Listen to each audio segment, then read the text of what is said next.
Teacher हैं, प्राथमिक teacher Panika जी, जिनका काफ़ी पेपरों में सुर्खियां बने कि वो सीधी कलेक्टर का नाम तक नहीं जानते थे। आपको भी जानकारी हुई होगी इस पूरे घटना की। और प्राथमिक का टीचर है, कलेक्टर साहब को 2 साल हुए हैं, अब शायद है वो कभी न आया होगा या कलेक्टर साहब उस इलाके में ना गए हों या किसी से ऐसी बात या चर्चा भी ना हुई होगी।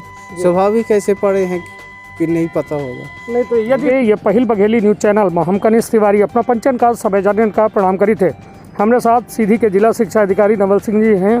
सर, ये सबसे बड़ी बात ये सर सामने आ रही है कि प्राइवेट विद्यालयों की मनमानी पर हाई कोर्ट के बाद सरकारों का भी कई बार जो है आदेश जारी किया जा चुका है, फिर भी इनकी मनमानी में रोक नहीं लग रही है। कई ऐसे प्रकरण आ रहे हैं, नाम आ रहे हैं स्कूलों के, प्राइवेट स्कूलों के, जो ट्यूशन फीस के अलावा भी लोगों से फीस जो है अभिभावकों से वसूल रहे हैं। तो क्या कहेंगे सर पूरे मामले में, और क्या गाइडलाइन क्या है, परफेक्ट गाइडलाइन क्या है? इसमें शासन की जो गाइडलाइन है कि कोई भी प्राइवेट विद्यालय के संचालक या प्राचार्य, प्रिंसिपल, जो कोई भी है, वो केवल विद्यार्थियों से जो है ट्यूशन फीस ले सकते हैं, बाकी शुल्क न लें। और इस विषय से संबंधित कई शिकायतें पहले भी हुआ था। एक दिन हम लोग कलेक्टर साहब के यहाँ बैठे भी थे। कलेक्टर साहब ने कहा ये जितने संचालित कर रहे हैं वो सारे संचालकों को, प्राचार्यों की आप बुला के मीटिंग ले लें और उनको समझाइश दे दिया जाए। और हम सबको बुलाया था, उस वक्त कलेक्टर साहब ने तो टाइम नहीं दिए, लेकिन कलेक्टर साहब ने जिला पंचायत मुख्य कार्यपालन अधिकारी को कहा कि आप मीटिंग ले लीजिए।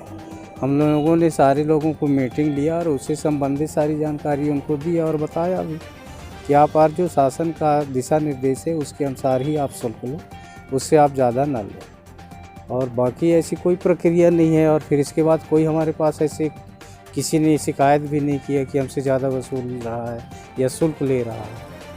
निश्चित तौर पर सर, जैसे लोगों के मन में सबसे बड़ा भ्रम ये है कि आखिर जो ये फीस का स्ट्रक्चर है, क्या वो लॉकडाउन तक या फिर कोरोना के, क्योंकि कोरोना के बाद ही, जब से कोरोना की शुरुआत हुई तब से ही स्कूलें नहीं लग रही हैं।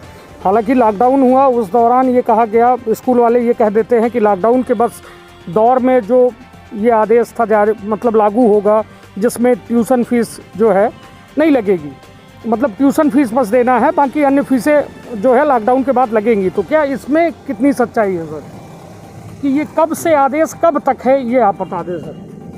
ये पूरे सत्र तक है, इस सत्र तक है, यानी जो आपका पहले सत्र 19 यानी 20 और 21 सत्र लागू हुआ है, तो ये पूरे सत्र के लिए है। हाँ, कि इसमें जो है आपका ट्यूशन के अतिरिक्त कोई शुल्क ना लिया जाए।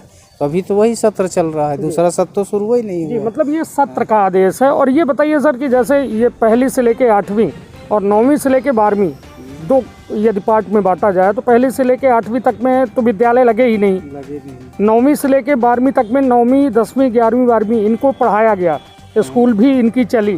तो उसको लेकर भी क्या कुछ जारी आदेश हुए हैं, अलग से हुए हैं, या फिर वो स्कूल में पढ़ाएंगे उसके बाद भी ट्यूशन फीस ही देनी पड़ेगी, ली जाएगी उनसे? नहीं, उनका कोई अलग से आदेश नहीं है। हाँ। पर जो 10वीं और 12वीं के छात्र छात्राएं हैं वो ऑनलाइन पढ़े हैं, अभी भी पढ़ा रहे हैं उनको, और उनके लिए जो निर्धारित यानी परीक्षा शुल्क वगैरह है वो तो लेना ही पड़ेगा, है ना, तभी ना उनको शासन जो है पेपर कापी उपलब्ध कराएंगे।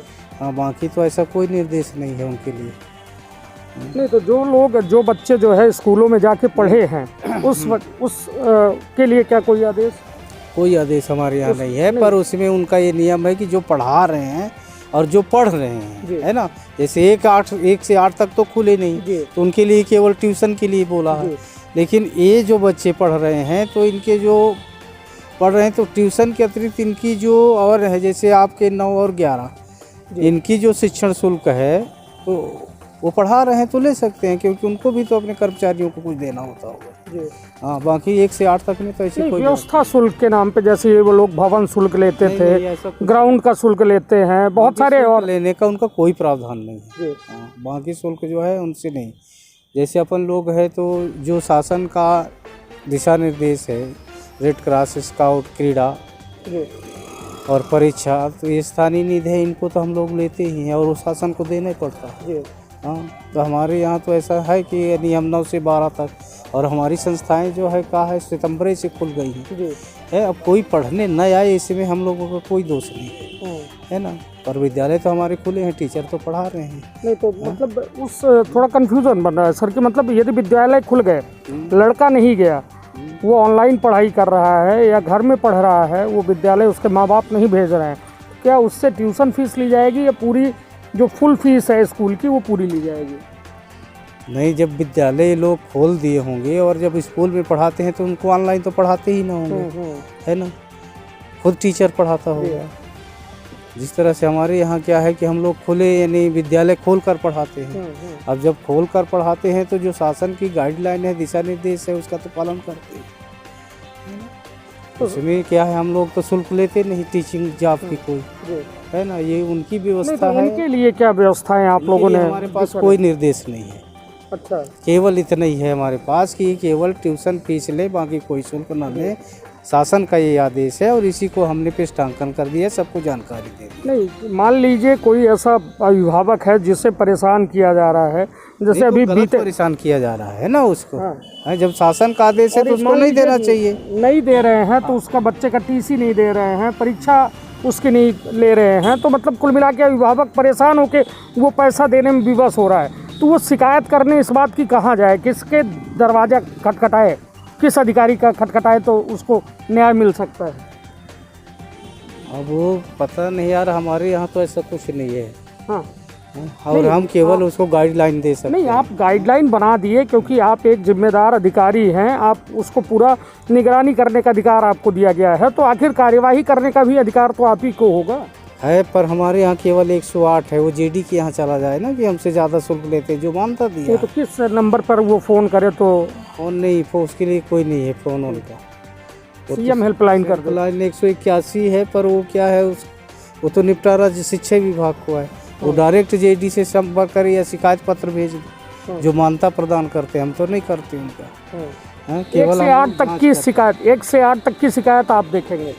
हाँ, 1 से 8 तक जिसकी मान्यता हम लोग देते हैं, तो हम ये कह सकते हैं कि आप जो है यानी अगर शुल्क लोगे तो आपकी मान्यता समाप्त किया जा सकता है। लेकिन जिसमें हमारा कोई अधिकार ही नहीं है उसको हम क्या करें? 9 से 12 के लिए मतलब हमारी मान्यता का कोई अधिकार नहीं है। और ना उसको हम यानी कहने का मतलब उसकी मान्यता ही समाप्त कर सकते हैं। यदि वो पत्र दे या ऊपर से या ऊपर कार्रवाई हो, ऊपर वाले कहें इसकी जांच किया जाए, यदि उचित नहीं है तो इसकी मान्यता समाप्त करने की कार्रवाई करें, तब कुछ किया जा सकता है ना। बाकी तो हम तो कुछ नहीं कर सकते। तो जेडी के यहाँ ये आवेदन देना पड़ेगा यदि किसी को दिक्कत है तो। अनर्गल लोग से ये मान्यता मिला है और ये अनर्गल शुल्क लेते हैं जो शासन के दिशा निर्देश के अनुरूप नहीं है। चलिए ठीक है सर, अब बात ये करें कि अब कोरोना फिर से एक बार अपनी दस्तक दे रहा है। कयास ये लगाए जा रहा था कि 1 अप्रैल से एक बार फिर से जो है विद्यालयीन व्यवस्था को शुरू किया जाएगा। क्या कहेंगे सर कि लगता है कि इस हाल में विद्यालय 1 अप्रैल से मतलब प्रवेश हो पाएगा? नहीं, 1 अप्रैल से जो शुरू होगा वो नया सत्र के लिए है, 21 और 22 के लिए, है ना। और यदि परिस्थितियाँ ऐसे ही रहेंगी तो संभव नहीं है कि खोल पाएंगे, क्योंकि आपका जो कोरोना की स्थिति है वो घट तो नहीं रहा है ना, बढ़ ही रहा है। और ऐसे स्थिति में तो अभी हमारी सारी चीज़ें पड़ी हैं, परीक्षा इसी में है पूरी, और कुछ है। अब ये है, पिछले सत्र में क्या था कि परीक्षा के टाइम में ही कोरोना हो गया, तो हमारी आधी परीक्षा जाके फिर मई जून में हुई। और ऐसी परिस्थितियाँ यदि बनी रहती हैं या कोरोना आपका बढ़ जाता है तो स्कूल का खुलना जो है यानी संभव नहीं दिख रहा है कि खुल ही जाएगा। और यदि ये कहा जाए सर, परीक्षाएं भी लगभग आपकी बोर्ड परीक्षाएं हैं 10वीं 11वीं 12वीं मतलब 11वीं और 9 से 12 यदि कहा जाए, तो इसमें क्या व्यवस्थाएं आप लोगों ने दुरुस्त की है सर, और बच्चों को क्या दिशा निर्देश जारी किए गए हैं? वही आपकी यानी पूर्ण रूपेण क्या है से यानी विद्यालय की जो कक्ष हैं, तो कक्ष क्या है सेंट्राइज होना चाहिए। एक चेयर में एक ही बच्चा बैठे, या टाट में भी बैठे तो उसकी जो है 1 मीटर की दूरी पर बैठे, और हर बच्चा क्या है यानी मास्क लगा के आए, है ना। पूर्ण रूपेण क्या है सोशल डिस्टेंसिंग का पालन करे, तब वो परीक्षा आराम से यानी दे सकता है। और शासन की यही गाइडलाइन है कि अपनी दूरी बना के रखे, और अपनी हाथ को जो है साबुन से धोए, और जितने आपकी विद्यालय के कक्ष हैं सैनिटाइज होना चाहिए, सोशल डिस्टेंसिंग का पालन हो, सारी व्यवस्था होने के बावजूद जो है परीक्षा संपादित किया जा सकता है। सर यदि कोई बच्चे को कोरोना हो जाता है, मतलब ये बात मैं इस भविष्य की कर रहा हूँ कि मान लीजिए कोई बच्चा कोरोना संक्रमित होता है, तो क्या उसे परीक्षा में बैठने की अनुमति मिलेगी या फिर उसके लिए कोई अलग से इंतज़ाम किए जाएंगे? अब उसके लिए अलग से किया जा सकता है, पर ये तो है नहीं कि कोरोना पॉजिटिव के लिए तो वहाँ नापतोल होती है तापमान, है ना, उसी समय उसको देखा जा सकता है कि कोरोना पॉजिटिव है कि नहीं है। यदि पॉजिटिव है, परीक्षा देना जाता है तो उसको अलग कमरे में अलग व्यवस्था किया जा सकता है, और यदि उसकी स्वास्थ्य परीक्षा देने लायक नहीं है तो उसको जो है हॉस्पिटल की सुविधा दिया जाएगा। निश्चित तौर पर ये बात हुई है कोरोना की। अब बात एक बेहद ज़रूरी बात कि जो कुछ दिन पहले एक घटना दिखे हो कि खड्डी में एक यदि शिक्षक आधी अधूरी जानकारी में रहेगा, नहीं तो आपको ये तो खास पता नहीं है कि वो वाकई में वही टीचर ही है, स्कूल का प्राथमिक शिक्षक है या दूसरा कोई है या अतिथि शिक्षक है। नहीं वो तो खुद बता रहे हैं कि वो पनिका हूँ मैं और मैं यहाँ प्राथमिक शिक्षक के पद में पदस्थ हूँ और वर्षों से वो सेवा दे रहे हैं। और जब उनसे मीडिया के द्वारा सवाल पूछा गया कलेक्टर कौन है, तो उनके द्वारा डॉक्टर किसी और किसी प्रवीण करके कुछ किसी का नाम बता रहे थे। तो मतलब कहीं ना कहीं शिक्षा व्यवस्था में सवाल भी उठ रहा है। सर क्या कहेंगे? और हो गया ये सब अतिथि शिक्षक हर पंचायत की नियुक्त है तो स्वाभाविक इतनी जानकारी ना होगी। हाँ, अब उसमें हम क्या कर सकते हैं? जब हमारी नींव ही खराब कर देंगे देश की तो फिर भविष्य कैसा होगा? ऐसा कुछ नहीं है यार कि सभी लोग उतने ही जानकार हो। उसमें अपन लोग तो नियुक्त किए नहीं है, पंचायत किया है। तो पंचायत में तो ऐसे ऐसे हैं जिनसे लिखने नहीं आता है, तब भी तो वो मास्टर है, उसको तो हटा नहीं सकते। हाँ, तो उसके लिए हम क्या कहें कि ये इतने अयोग्य है। नहीं तो क्या आप लोगों ने इस बात के लिए कुछ सुधार कार्यक्रम, प्रशिक्षण या कुछ और ऐसे आयोजित कर दिया है यार कि 1 से 10-5 मिनट जो है उनसे आप चर्चा करो, ब्लॉक जिले का नाम, कलेक्टर का नाम, एसपी का नाम, यानी इन सब बताओ, तब ना उनको यानी जानकारी होगा। तो किसको आपने आदेशित किया है ये बात बताने के लिए? नहीं अभी किए नहीं है, पर हमने उससे जो लिखे हैं उनसे कहे, और एक दिन हम लोग जब मीटिंग में थे तब भी बताए हैं प्राचार्यों से कि इन सारी चीज़ों को बताना चाहिए आपको। मतलब कलेक्टर का नाम, जिला शिक्षा अधिकारी का नाम, सबका, डीओ का नाम यानी, और पुलिस का यानी एसपी का नाम। तो मतलब पहले मास्टर की पढ़ाई कराओ, फिर उसके बाद बच्चों के सामने उनको भेजो। तो मतलब आपको लगता है कि ये व्यवस्था सही है? सही नहीं है, पर जो कुछ अपने सामने है तो वही सही है। क्या करेंगे? अब शासन ने क्या है, कितने सारे स्कूल तो खोल रखे हैं पर मास्टर तो कहीं दिए नहीं, तो जो चला रहे हैं वही सही। नहीं तो कुछ भी पढ़ाते रहे सर, कलेक्टर का नाम दूसरे का दूसरा पढ़ाते रहे। नहीं ऐसा कुछ नहीं है यार कि कुछ भी पढ़ाते रहे। ये आप लोग तो कुछ भी छाप दो, पर हम लोग ऐसा थोड़ी है जो कि कोर्स से अलग है उसको भी पढ़ा दें। जो आवश्यक जानकारी है वो तो देते ही हैं। हाँ, उसमें क्या है। चलिए सर नवल सिंह सर हमारे साथ रहे हैं और लगातार जो है हर बात के ढंग से हमका विभाग जवाब दीन। और वो अपना कहा भी है कि कोरोना काल के दौरान जो है लॉकडाउन में जो नियम कायदा रहा कि ट्यूशन फीस केवल जो है लागी, तो वह जो है पूरे सत्र में यह नियम कायदा है। और उनके द्वारा यह कहा गया कि 1 से लेकर 8 तक के शिकायत यदि करे है तो सीधी हमारे कार्यालय में आ जी। उससे ऊपर मतलब 9वीं से लेकर 12वीं तक के कोनो दिक्कत थी तो जेडी कार्यालय रीवा में संपर्क करी। और साथ में यह बतावा गया है जो सबसे बड़ी बात थी कि जो अब एक जिक्र आवा कि एक टीचर जो है सीधी कलेक्टर के नाम नहीं जान रहे हैं, तो सब अपना के कहा है कि पंचायतन के द्वारा ये में नियुक्ति भई ही, ये वजह से अब हम पचे का करी, हम पचे जो है उनका जो है ये सब चीज़न का अपडेट करे खातिर प्राचार्यन का निर्देश दिन गए हैं।